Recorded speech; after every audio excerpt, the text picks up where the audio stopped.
الحمد لله الذي خلق السماوات والأرض وجعل الظلمات والنور والصلاة والسلام على من لا نبي بعده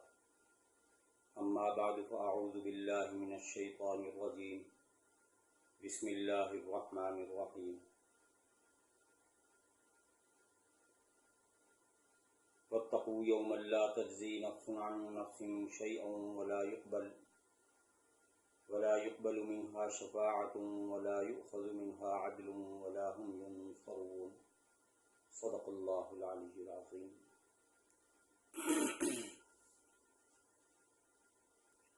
محترم سامعین،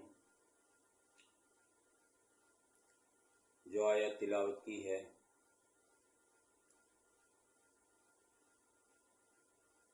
اس آیت کی کچھ تفسیر عرض کرنا چاہتا ہوں۔ اللہ تعالیٰ نے اس آیت مبارکہ میں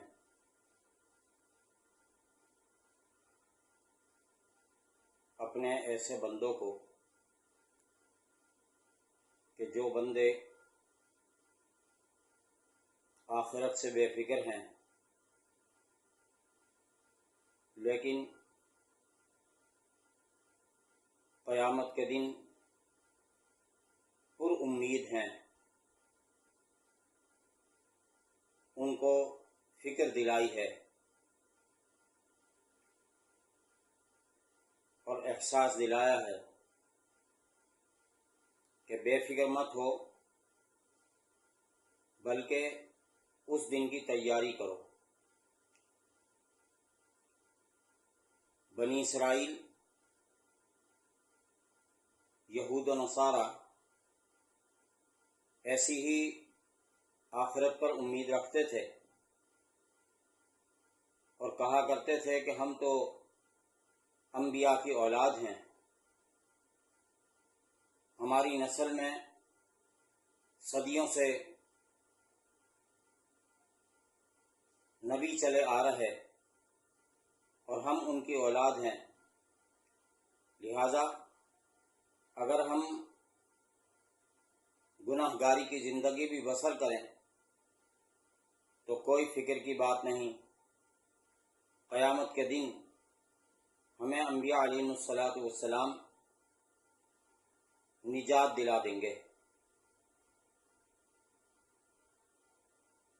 اللہ تعالیٰ نے اس خیال کا انکار فرمایا کہ یہ خیال تمہارا غلط ہے، بلکہ تمہیں قیامت کے دن کی تیاری کرنی چاہیے۔ ایک موقع پر ارشاد فرمایا تلک امۃ قد خلت لہا ما کسبت ولکم ما کسبتم، وہ ایک جماعت ہے گزر چکی ہے، ان کے لیے وہ ہے جو انہوں نے کمایا اور تمہارے لیے وہ ہے جو تم نے کمایا۔ تو تم اپنے اعمال پر جزا یا سزا کے مستحق ہوگے، اس لیے محض اس امید پر مت رہو کہ ہم نبیوں کی اولاد ہیں تو بس انبیاء علیہم السلام ہمیں نجات دلا دیں گے۔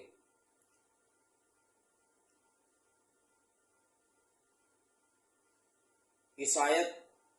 کی اس تعلیم سے یہ معلوم ہوا کہ اپنے حسب نسب پر بھروسہ نہیں کرنا چاہیے، بلکہ بندہ خود تقوی اختیار کرے، اللہ سے ڈرے، گناہوں سے بچے، حرام سے بچے، فرائض و واجبات ادا کرے۔ حسب نسب پر بھروسہ نہ کرے کہ میں تو سید ہوں، میں تو ولیوں کی اولاد ہوں، میں تو علماء و پیروں کی بزرگوں کی اولاد ہوں، بس میں تو بخشا بخشایا ہوں۔ فکر کرنی چاہیے خود کو اپنے لیے قیامت کی، اور اس کے لیے تیاری ہر ایک کو کرنی چاہیے۔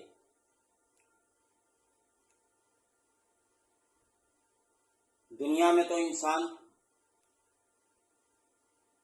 جرم کر چھوٹ جاتا ہے، اور اس کی چند صورتیں ہیں، اور وہی چند صورتیں اللہ تعالیٰ نے اس مطلوعہ آیت میں بیان فرمائی ہیں۔ فرمایا واتقوا یوما لا تجزی نفس عن نفس شیئا،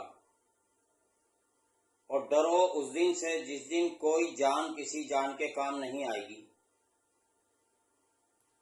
اس کی مثال بعض مفسرین نے یوں لکھی ہے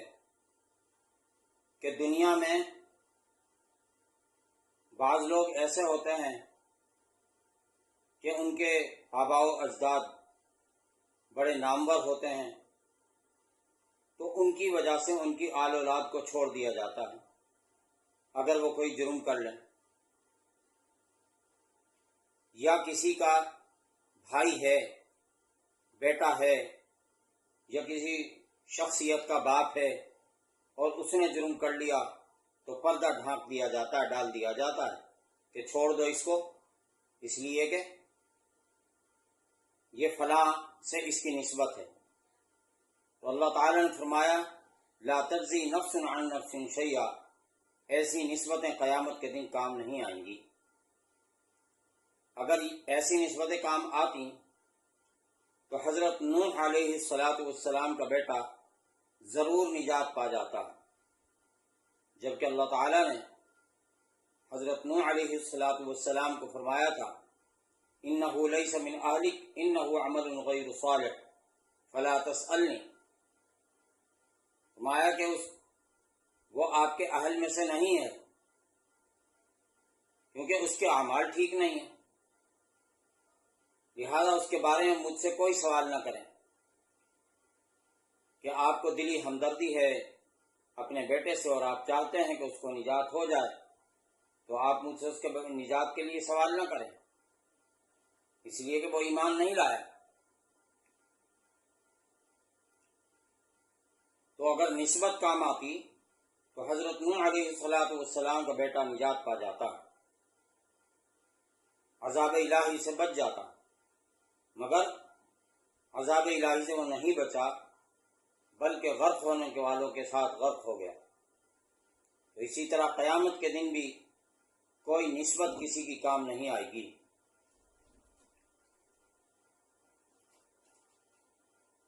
اور دوسری بات کہ جس سے دنیا میں انسان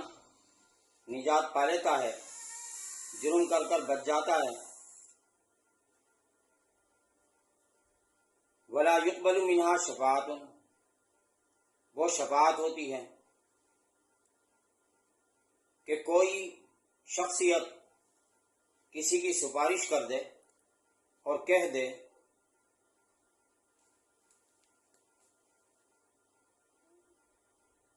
کہ اس کو چھوڑ دو، اس نے جرم کیا ہے ٹھیک ہے لیکن نرمی کا معاملہ کرو، چھوڑ دو اس کو، تو کسی شخصیت کی اس طرح سفارش بھی قبول کر لی جاتی ہے۔ تو اللہ تعالیٰ نے فرمایا کہ قیامت کے دن نہ تو کوئی ذات کسی ذات کے کام آئے گی، نہ شفاعت کام آئے گی۔ لیکن یہاں یہ بات سمجھ لیجئے کہ شفاعت قیامت کے دن ہوگی جس طرح احادیث سے ثابت ہے، لیکن شفاعت انہی لوگوں کے لیے ہوگی جو ایمان والے ہوں گے، اور جن کے لیے اللہ تعالیٰ چاہیں گے کہ ان کو شفاعت کے ذریعے سے نجات دے دی جائے، جہنم سے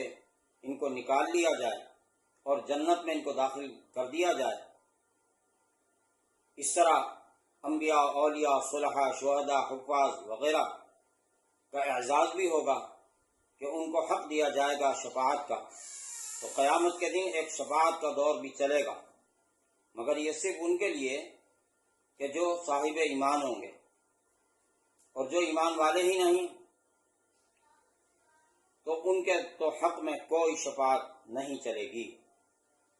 بہرحال دنیا میں تو کافر و مسلم اگر کوئی سفارش کر دے کسی کافر کی، مسلمان کی، تو ہر ایک کی شفاعت جاری ہو جاتی ہے، اگر ہو سکے تو اس کو اس کے جرم سے نجات بھی مل جاتی ہے۔ بڑے بڑے قاتل بچ جاتے ہیں۔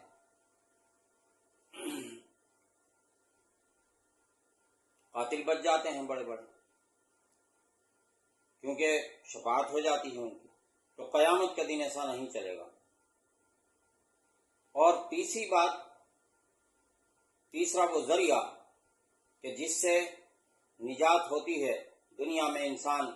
چھٹکارا پا لیتا ہے، جرم کرنے کے بعد بھی سزا سے بچ جاتا ہے، تو اس کو اللہ تعالیٰ نے فرمایا کہ قیامت کے دن وہ صورت بھی نہیں ہوگی، وَلَا يُؤْخَذُ مِنْهَا عَدْلٌ، اور اس سے کوئی بدلہ بھی نہیں لیا جائے گا، کوئی برابر سرابر کا معاملہ کرا لیا جائے، جس طرح آج کل عدالتوں میں بہت ہوتا ہے یہ کہ ڈاکوؤں نے ڈاکے ڈالے، قاتلوں نے قتل کیا، پھر دونوں خاندانوں کے لوگوں کو کوشش یہ کی جاتی ہے کہ ان میں ہم آہنگی ہو جائے اور یہ بن جائے، اور اس طرح جس کو سولی پہ چڑھنا ہے وہ بچ جائے۔ تو وہ پارٹیاں بھی، وکلاء بھی آپس میں ایک دوسرے کو قریب لانے کی کوشش کرتے ہیں، اور آخر کار ہوتا پھر یہی ہے، اللہ ہے کہ سزا بھی ہو جاتی ہے۔ تو یوں کو برابری سرابری کر کر، اور دنیا میں تو مجرم اپنی سزا سے بچ جاتا ہے، لیکن اللہ تعالیٰ نے فرمایا قیامت کے دن نہیں بچ سکے گا، وَلَا يُؤْخَذُ مِنْهَا عَدْلٌ۔ اور چوتھی بات، وَلَا هُمْ يُنصَرُونَ، نہ ان کی کوئی مدد ہوگی۔ دنیا میں اگر کوئی مجرم جرم کرتا ہے اور اس کے پیچھے قوت ہے، طاقت ہے، تو اپنی قوت و طاقت کے بلبوتے پر وہ جرم کرنے کے باوجود بھی سزا سے بچ جاتا ہے، کیونکہ اس کا قبیلہ، اس کی قوم، اس کے لوگ اس کی مدد کرتے ہیں۔ فرمایا اللہ کے آگے ایسی کسی کی مدد نہیں چلے گی۔ جو اللہ کی پکڑ میں آ گیا تو وہ آ گیا، اگر ایمان والا ہوا تو صرف اللہ کے فضل سے ہی نجات اس کو ہو سکے گی۔ تو اللہ تعالیٰ نے اس آیت میں جو دنیا میں جرم کرنے کے بعد چھٹکارے کی صورتیں ہیں، وہ چاروں صورتیں بیان فرما کر یہ سمجھایا کہ قیامت کے دن کو تم ایسا مت سمجھنا کہ قیامت کے دن بھی یہ صورتیں چل جائیں گی اور تم اللہ کے عذاب سے بچ سکو گے، نہیں، ہرگز نہیں بچ سکو گے۔ اس لیے تم ایمان لے آؤ نبی آخر الزماں حضرت محمد صلی اللہ علیہ وآلہ وسلم پر، اور آپ کی اتباع کرو، اور قیامت کے دن کی آپ کی اتباع کر کر تیاری کرو، اور پھر اللہ تعالیٰ سے فضل کی امید رکھو۔ اللہ تعالیٰ فضل فرمائیں گے تو تم معاف بھی فرما دیں گے۔ اللہ تعالیٰ ہمیں بھی یہ فکر نصیب فرمائے اور عمل کرنے کی توفیق عطا فرمائے۔ وآخر دعوانا ان الحمد للہ رب العالمین۔